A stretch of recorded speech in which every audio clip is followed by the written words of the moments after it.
Hi, welcome back to Basement Backgammon. On this episode today, we're going to be looking at a tabletop board which features a hand knit covering. So a little bit note about these hand knit fields for these tabletop boards. Back in the 70s and 80s, there was a during the backgammon boom and for some years afterwards, there was a small niche business of selling print patterns, sewing patterns to people, so they could actually sew and knit their own backgammon fields.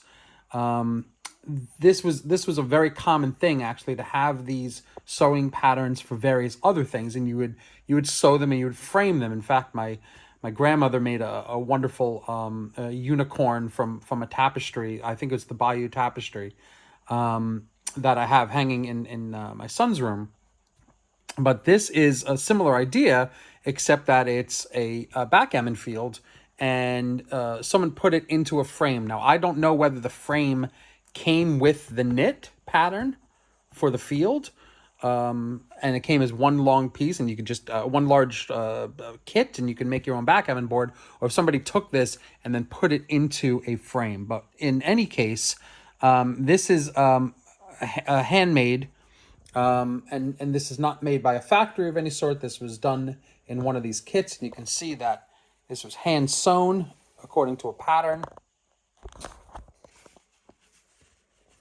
There's no padding underneath here, but the material itself provides a little bit of padding.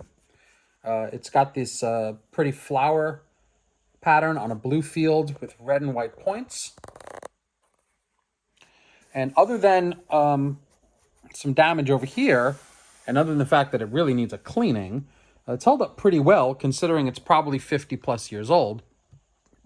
So this is kind of nice. The frame itself is pretty large. It's got a large section on the left and the right for holding drinks and various other items that you would put near a backgammon board.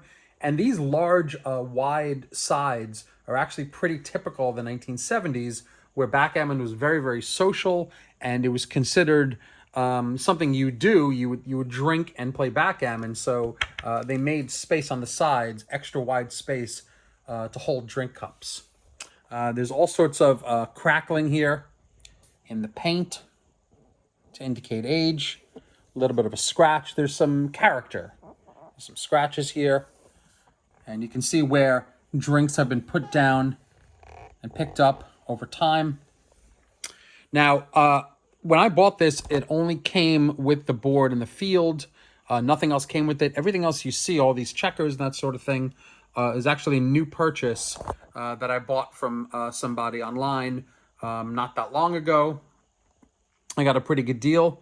I got these checkers. These are almost certainly not Bakelite checkers, I don't believe. I think these are vintage Chrysaloid, but they're not Bakelite. I think this is from the period where they switched from Bakelite to a more modern resin.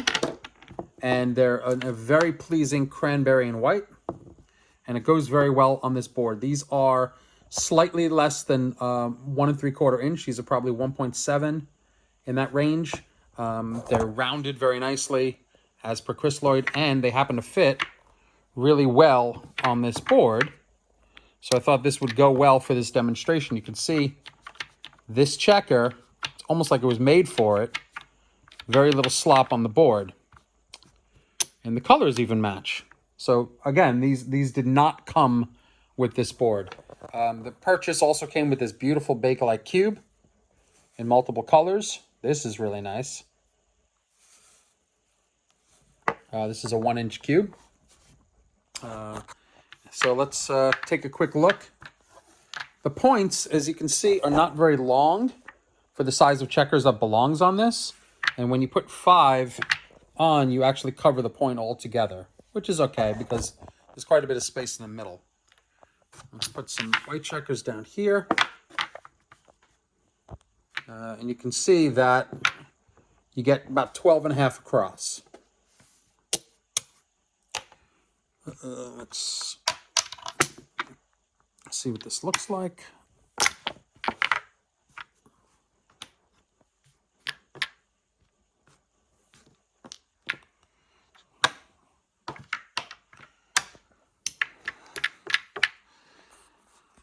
So this is what it looks like set up. It's really quite pleasing to the eye, and the knit is much better to play on than you would think. You would think this is kind of a gimmicky thing, but it's other than the fact that it catches pet hairs and dirt fairly well. It's actually very, very pleasant to play on. So let's take a look and see what these dice sound like on this board. Very pleasant. Let's do a 3 and 2. We'll do a 3 over here and a 2 down.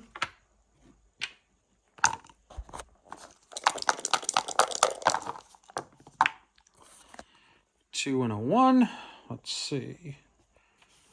2, 1.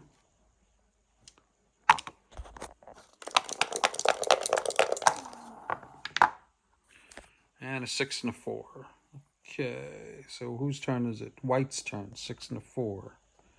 Now, do I make the bar point or do I hit?